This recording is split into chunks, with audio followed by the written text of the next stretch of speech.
Hello there, this is Carlo here. Welcome to another quick video and a little bit of a sort of explanation video sort of thing, if you can refer to it like that.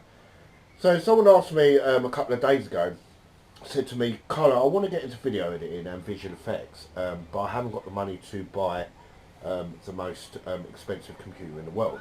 What sort of a computer do I need in order to do visual effects and video editing? So I'm going to try and answer that question the best way I can. So if I'm a bit skewed with, I have got cold at the moment, so I do apologise about that. But I'm going to try and explain it to you guys the best way I can to sort of get you up and running. Now, for video editing, it's always about render times and stuff like that. When someone creates a video and they upload it, whatever program they're using, Final Cut or Premiere Pro, it's always to do with rendering performance and how fast. If you create, say for instance, a 10-15 minute video, how long is it going to take for this video to render? Me personally, time really, when it comes to rendering, it doesn't really matter. It doesn't really bother me if it takes a long time. Yes, it's nice if you make a video and you can render it out in like 10-15 minutes. It's great, but if you're on a budget and you haven't got the money, then obviously you're going to sacrifice a lot of your productivity based around time. So firstly, if you go out and buy a system that's like really low spec, you got to think to yourself about whether this is going to run the software in the first place, whether it's going to be basically capable of allowing you to run the software. So that's the most important thing. Say for instance Premiere Pro, okay, and After Effects. Adobe obviously got recommended specifications that you must have within your system in order for these programs to run okay. But that's, the recommended is literally running it okay. It's not running it at lightning speed. Now, just have a sip of coffee. No matter what system you have, it all depends on what you're actually doing. Whether you're recording, editing a video in 720p, 1080p, 4K, whatever. Now, obviously, 4K being very demanding to your CPU and very demanding towards your graphics as well. So if you want to create 4K content, then obviously you will be needing a high-end system with a decent graphics card, a decent CPU, and a decent amount of RAM, because the Adobe software in general relies on a decent CPU and a decent amount of RAM for it to work okay. But I have seen people, editing 720p and 1080p on Core 2 Duos, do you know what I mean? Yes, they've had a bit of a sort of bad experience. It's not going to be the most, fun experience you have, so it's not going to be a smooth ride. And obviously, if you're running these sort of programs on a low spec PC, you are going to suffer from, freezing problems, crashes, so on and so on. Because what you're doing is you're forcing your computer to do something really which it's not capable of doing. So that's why I would say to you, if you want to use Premiere Pro and After Effects and Photoshop, so on and so on, always look at the recommended system requirements that Adobe put in front of you. And then if you want these programs to run really well, double it. This is what I do, okay? So for instance, Premiere Pro, RAM-wise, requires minimum, recommended, 8GB of RAM. What you want to try and do is double that to 16. Double the amount that Adobe system recommended requirements require. So always try and double it. And what that'll do, that will give you a really nice, fluid workflow.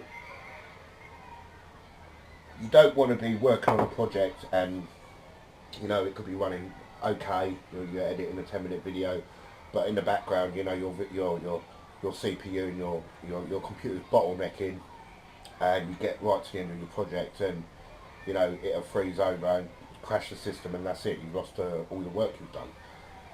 Now, going to visual effects and CGI, I mean, that's a total different kettle of fish in all, basically, it depends on what you're actually doing with visual effects, whether you're, doing depth of field, whether you're ray tracing, whether you're animating, whether you're doing CG models, so on and so on. There's a million types of sort of visual effects techniques out there. So always think about, if you want to get into, basically modelling in Maya, for instance, Maya's recommended settings, and always try and triple it. With Maya and Cinema 4D, Lightwave, what you want to try and do is triple the system requirements that the system requires. So, if it needs, for instance, 8 gigabyte of RAM recommended, I would always say go to 32, especially with programs like Maya, because Maya is a CPU, RAM, and GPU intensive. It really is, especially if you're doing, viewport 2.0, or you're rendering out, say for instance, a 500 frame scene. Your computer does take a licking, and it takes more of a licking than it does if you're rendering an actual video. So always remember that. But at the same time, a few years ago, I was working on a Samsung commercial, and I had a guy. He was creating a superhero for this commercial. We're not going to get into what the commercial was, but he done the modelling on a Core 2 Duo MacBook. All his modelling was done on a Core 2 Duo MacBook, but creating the actual character itself was fine. You could probably create the character on something, say for instance, a Core 2 Duo MacBook, or a low-end spec PC. You'd have a bit of trouble, obviously, because it might be a little bit laggy, but it's possible to actually do it or run these programs on a low-end PC. But what he done was he actually sent his files to the render engine, or the renderer, a rendering system, to do the rendering in general, because he knew obviously that MacBook was not capable of rendering out production quality models for this actual TV commercial. So what you want to do is get your system which is basically capable of all that. You want it to be capable of actually creating, for instance, if you're creating a character in Maya, texturing, animating and rendering.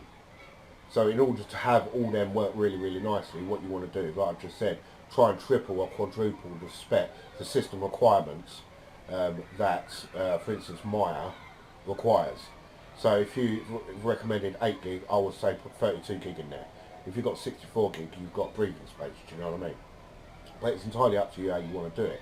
But I do think, it is sort of one of them hobbies that you sort of get into, and you think to yourself, right, I really want to get into video editing, but I've only got, like, for instance, Core 2 Duo, PC with like a really shitty graphics card and say 4 gigs of RAM. It is possible to do that, but it's the experience you're going to get from it. It's the not working really, really smooth and always worrying about whether your system's going to crash at any moment, and that's what you don't want. So for all the people that want to get into visual effects and CGI, and obviously movie making in general, think about what sort of films you want to create and where you want to go with it, and always make sure you want to sort of future-proof your hardware as well, because especially with film quality today, it's travelling so fast. I mean, I remember when 720p felt like yesterday that was like the dog's bollocks quality in video. Now it's like 4K, 8K, 6K, and obviously in order to edit in 4K and all that sort of quality, obviously you're going to have to make sure that you've got a superior graphics card that's going to be able to run it, be able to work with 4K footage, or even if you're, excuse me, like I said, I've got a cold, so I do apologise about that. If you're, for instance, creating a film in 4K, obviously your models and all your visual effects have got to be in 4K as well. So you've got to remember that. That's quite important as well. So always build above your means, if that makes sense. Don't think to yourself, gaming's different. Gaming's totally different. You could stick, a GTX 770 or something like that in a computer with a Core i5 or i7, 8 gigs of RAM, you're good to go. Do you know what I mean? Unless you're one of them people that like to play their games with high frame rates, which I never fucking understand that, you know. I play a game at 60 frames per second, as long as the game plays, I can play it, that's absolutely fine with me. Um, but when it comes to video editing and movie making and CGI visual effects, it's a totally different kettle of fish, it's a totally different system that you're actually building. I mean, for instance, cooling the system itself is very important, do you know what I mean? Keeping the system cool.